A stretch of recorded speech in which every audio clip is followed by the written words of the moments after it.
जर्मनीमा रहेका आफ्ना वृद्ध श्रीमानलाई भेटेर नेपाल फर्किन् समाजसेवी आशिका तामाङ। दर्शकवृन्द, समाजसेवी आशिका तामाङ देख्न सक्नुहुन्छ जर्मनमा रहेका श्रीमानलाई भेटेर 10 दिनपछि आज नेपाल फर्केकी छिन्।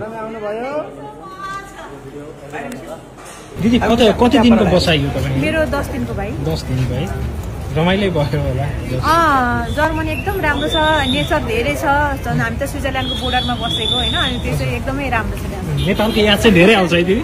हजुर, नेपालको याद पनि आउँछ, प्लस बच्चाबच्चीको धेरै याद भयो। ओके ल दिदी, भोलि भेट्ने। ल है त। ओके।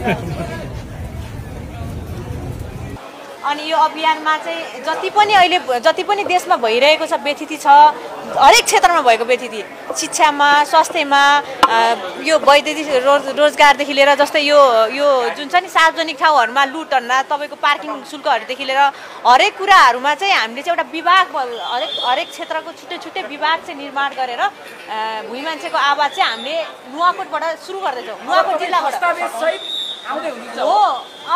हो।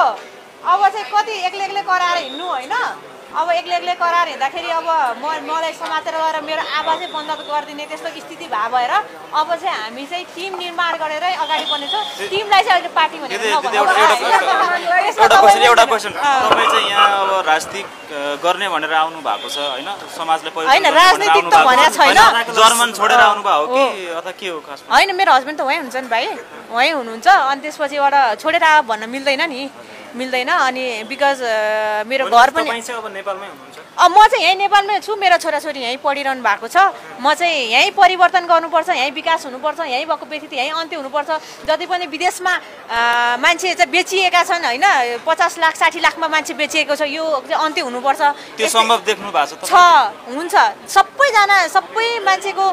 मान्छेमा चेतनाको विकास प्लस चाहिँ तपाईँको एकता भयो, सबैजनाले चाहिँ साथ सपोर्ट मलाई गर्नुभयो होइन। जुन हामीले मान्छेको अभियान चाहिँ कस्तो मान्छे जान्छ त तपाईँ चाहिँ विदेशमा बेचिन्छ त भन्दाखेरि जो सोझो छ, जो साझा छ, गाउँको सिधा साझालाई त बेच्ने हो नि। तपाईँहरू जस्तो अलिकता बुझेकोलाई त बेच्न सक्दैन नि त।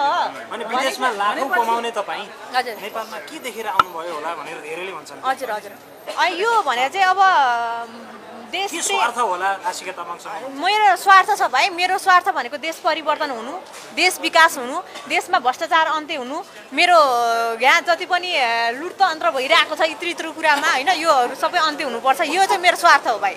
हो है भाइ, है त। ल धन्यवाद है। अनि तपाईँहरूलाई कुर्दिन भयो यत्रो टाइमसम्म। I'm so sorry, extremely sorry for that. म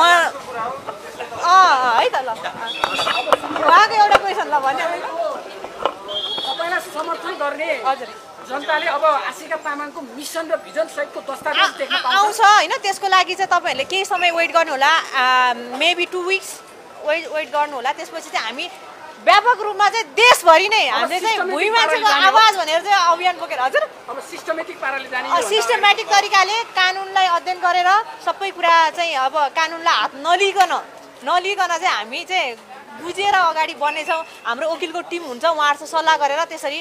अब म एकपल्ट चोट खाइसकेँ नि भाइ, एकपल्ट डाङ्गा चाहिँ गर्नु भएन, बुझेर गर्नु।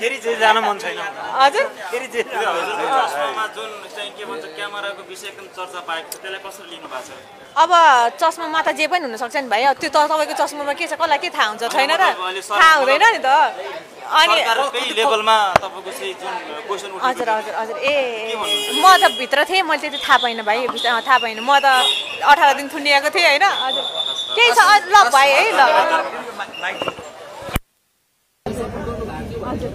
हिरासतमा भन्दै गर्दाखेरि अहिले पछिल्लो समयमा चाहिँ हस्ताक्षर अभियान सञ्चालन गरेको छ।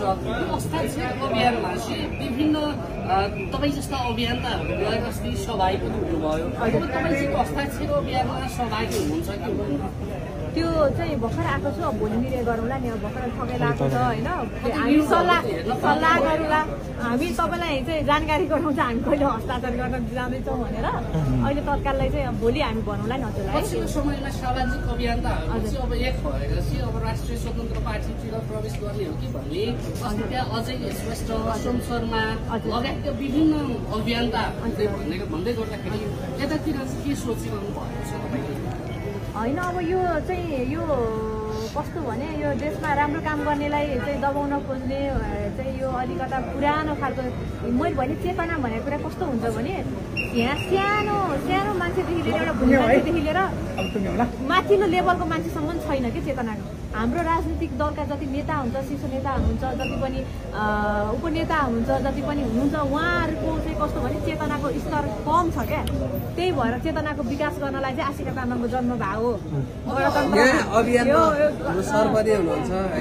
नमस्कार है सर। सबै सञ्चारकर्मी साथीहरूलाई म आशिका तामाङलाई यहाँ स्वागत गर्न आउनु भएकोमा हार्दिक धन्यवाद चाहन्छु। सरी भाइ, मेरो प्यारो भाइ है।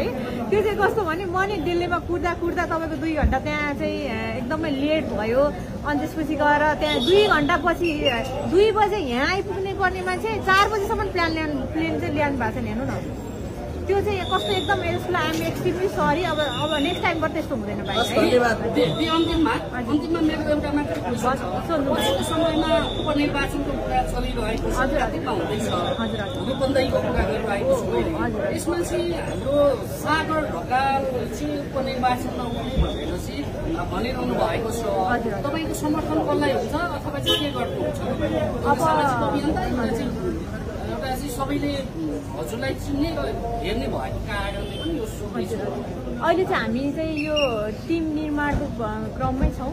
अनि हाम्रो अहिले जति पनि भित्रको टिमहरू हुन्छ उहाँहरूसँग मैले व्यक्तिगत रूपमा भन्दाखेरि उहाँलाई चोट पर्न सक्छ।